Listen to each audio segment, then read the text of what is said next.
मोठी ऑर्डर मुंबईला गेली आहे, माल डिस्पॅच झाला. भावा, तुला एक खरं सांगू का? जेव्हा खूप अडचणीनंतर यश मिळतं ना, तेव्हा त्याची मजा काय वेगळीच असते. बघ ना, बायकांनी मोर्चे काढले, किती प्रॉब्लेम झाले, तरी पण आपली ऑर्डर वेळेत गेली. ह्याचं क्रेडिट तुला. अरे माझं कसलं क्रेडिट? तुमचं क्रेडिट आहे, त्या महिला कामगारांचं आहे क्रेडिट. पण आता आईसाहेब पाहिजे होते रे. लय आनंद झाला असता आईसाहेबाची, खरंच की. एवढं मोठं काम झालंय आपलं, आईसाहेबच नाही बघायला काय उपयोग आहे? कोणावर चिडून गेल्यात, काय झाले? ज्या कोणावर राग असेल आईसाहेब इथे येऊन माझ्यावर काढावं, पण तुम्ही या तुमच्यासमोर लई बोलायचं, लई सांगायचंय. आईसाहेब केव्हा येणार रे ओंक्या? आईसाहेब यायला पाहिजेत. भावा, तू काळजी करू नकोस, येतील रे त्या परत. त्यांनाही त्रास होत असणार ना. त्रास तर त्यासनी होत असणार, पण त्या दाखवत नाहीत ना. आणि त्यांचा ह्योच त्रास कमी करण्यासाठी ना लवकरात लवकर त्यासनी हुडकून काढायचं ओंक्या. लवकरात लवकर त्यासनी घराला घेऊन यायचं, काय वाटेल ते झालं तरी.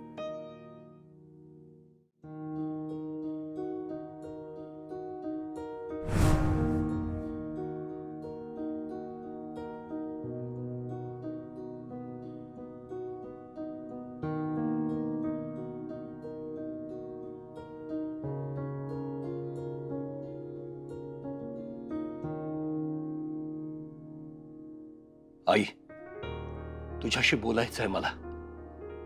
मनातलं तुला सांगितल्याशिवाय मला बरं वाटणार नाही. सगळं सांगणार आहे मी तुला आज, माझ्या मनातलं. शेवटचं बोलायचं आहे मला तुझ्याशी. नाही सहन होत आहे मला. माझी चारू गेली आणि माझं आयुष्यच बदललं सगळं. का केलंस असं आई? असं का केलंस तू? का खेळलीस माझ्याशी? ज्या एका स्त्रीवर मी मनापासून प्रेम केलं, तिला इतक्या लवकर माझ्यापासून दूर नेलंस. अजून किती काय काय बघायचं होतं तिला, आम्हाला. ती गेली आणि आयुष्यात जी पोकळी निर्माण झाली ना, ती आजपर्यंत भरून आली नाही. फक्त अधिपतीसाठी मी तिच्यासारख्या दिसणाऱ्या त्या भुवनेश्वरीला मी माझ्या घरात ठेवून घेतलं. पण त्यामुळे चारूची उणीव आणखीच जाणवायला लागली मला. मी विचार केला होता की हळूहळू अधिपतीला त्याच्या आईच्या दुःखातून बाहेर काढायचं, त्याला सगळं खरं सांगायचं. आणि ती भुवनेश्वरी तिचं काम संपलं की निघून जाईल आपोआप. पण सगळं विस्कटलं आहे. अधिपती तिच्या पूर्ण कह्यात गेला आणि ती या घराला विटोळ घालून बसली. माझ्या विरुद्ध कारस्थानं केली, मला आजारी पाडलं, अपंग करून टाकलं तिनं मला. काहीच करू शकलो नाही मी. आणि या सगळ्यामध्ये माझ्या अधिपतीला माझ्यापासून दूर घेऊन गेली ती, खूप दूर घेऊन गेली. हे सगळं जे मनात साचलं होतं ना, त्याचा राग त्या दिवशी निघाला. आणि म्हणून मी त्या बाईला या घराबाहेर काढलं. तिला घरातून बाहेर काढलं आणि दार लावलं ना, तेव्हा वाटलं होतं की आता बस, आता माझं घर पुन्हा पहिल्यासारखं होईल, माझं होईल. अधिपती परत आल्यावर तो चिडेल हे मला माहिती होतं.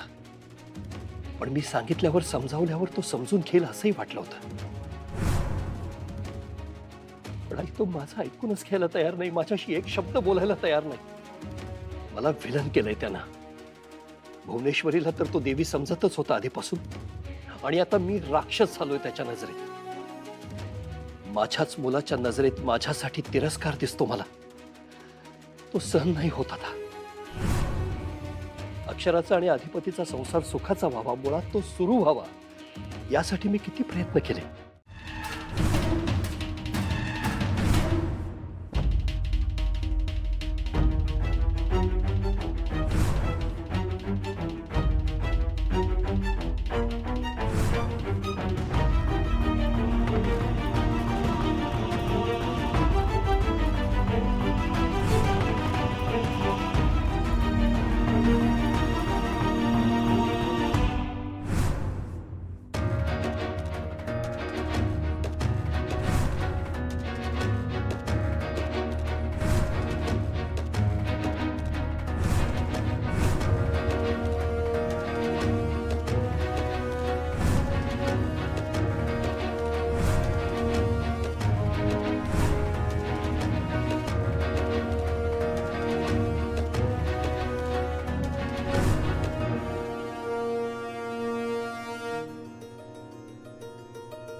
सॉरी, मी भरते सगळं.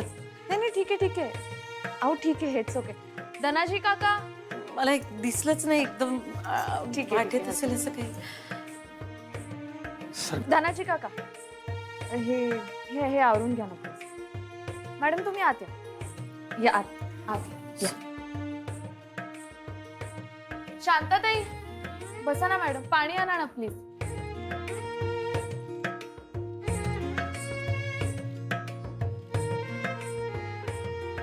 थँक्यू.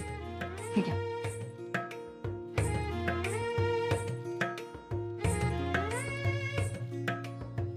ताई, थँक्यू. थँक्यू. तुम्ही बसा मॅडम, बसा. हो.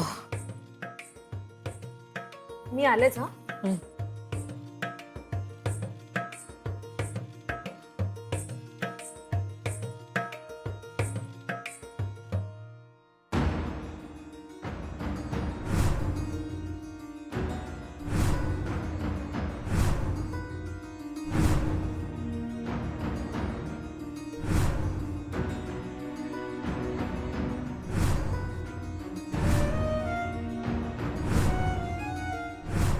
चारू, आपल्या अधिपतीला अर्ध्यावर सोडून मी तुझ्याकडे येतोय.